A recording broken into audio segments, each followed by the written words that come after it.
જય દ્વારકાધીશ। જયા પાર્વતી વ્રતની કથા 5-6 મિનિટમાં વાંચી શકાય તેવી સરળ ગુજરાતી કથા। ઓમ શ્રી ગણેશાય નમઃ। ઓમ નમઃ શિવાય। એક સમયની વાત છે। એક ગામમાં એક ગરીબ પરંતુ ધાર્મિક બ્રાહ્મણ દંપતી રહેતું હતું। તેઓ ભગવાન શિવ અને માતા પાર્વતીના પરમ ભક્ત હતા।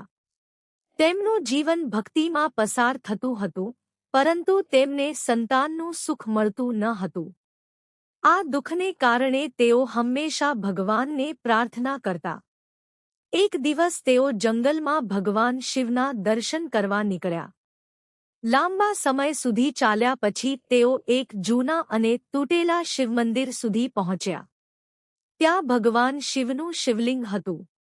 બંનેએ ખૂબ શ્રદ્ધાથી શિવલિંગની પૂજા કરી, બિલ્વપત્ર ચઢાવ્યા અને પ્રાર્થના કરી। ત્યારે ભગવાન શિવ તેમની ભક્તિથી પ્રસન્ન થયા અને પ્રગટ થઈને પૂછ્યું, હે ભક્તો, તમે શું ઈચ્છો છો? બ્રાહ્મણે વિનમ્રતાથી કહ્યું, પ્રભુ, અમને સંતાનનું સુખ આપો અને અમારા જીવનમાં સુખશાંતિ રહે। ભગવાન શિવે કહ્યું, તમે જયા પાર્વતી વ્રત કરો। આ વ્રત ખૂબ જ પવિત્ર અને ફળદાયી છે। માતા પાર્વતીની કૃપાથી તમારી મનોકામના જરૂર પૂર્ણ થશે। ભગવાનના આદેશ મુજબ બ્રાહ્મણ દંપતીએ સંપૂર્ણ શ્રદ્ધા અને નિયમથી જયા પાર્વતી વ્રત શરૂ કર્યું। તેમણે ઉપવાસ કર્યા, ભગવાન શિવ અને માતા પાર્વતીની પૂજા કરી અને સતત 5 દિવસ સુધી ભક્તિપૂર્વક વ્રતનું પાલન કર્યું। વ્રત પૂર્ણ થયા પછી થોડા સમય બાદ ભગવાન શિવ અને માતા પાર્વતીની કૃપાથી તેમના ઘરે એક સુંદર અને ગુણવાન પુત્રનો જન્મ થયો। આખું કુટુંબ આનંદથી ભરાઈ ગયું। ત્યારથી જયા પાર્વતી વ્રતનો મહિમા ચારે તરફ પ્રસિદ્ધ થયો। પૌરાણિક માન્યતા મુજબ દેવી પાર્વતીએ પણ ભગવાન શિવને પતિ તરીકે પ્રાપ્ત કરવા માટે કઠોર તપ અને આ વ્રતનું પાલન કર્યું હતું।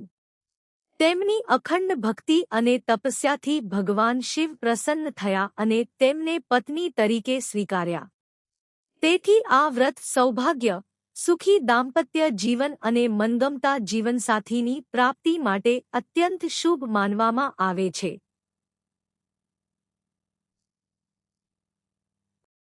આજના સમયમાં પણ પરિણીત મહિલાઓ પતિના દીર્ઘાયુષ્ય, સુખી દાંપત્ય જીવન અને અખંડ સૌભાગ્ય માટે આ વ્રત કરે છે।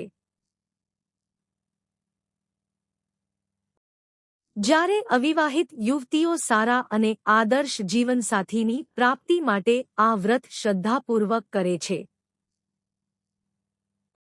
આ કથાનો સંદેશ: જયા પાર્વતી વ્રત આપણને શ્રદ્ધા, ધીરજ, ભક્તિ અને સારા કર્મનું મહત્વ શીખવે છે। ભગવાન શિવ અને માતા પાર્વતી પર અડગ વિશ્વાસ રાખીને નિયમપૂર્વક વ્રત કરવાથી જીવનમાં સુખ, શાંતિ, સૌભાગ્ય અને મનોઇચ્છિત ફળોની પ્રાપ્તિ થાય છે। ઓમ નમઃ શિવાય। જય માતા પાર્વતી। હર હર મહાદેવ। જય દ્વારકાધીશ। આવા જ વિડિયો જોવા માટે અમારી ચેનલને લાઇક, શેર ને સબસ્ક્રાઇબ કરો।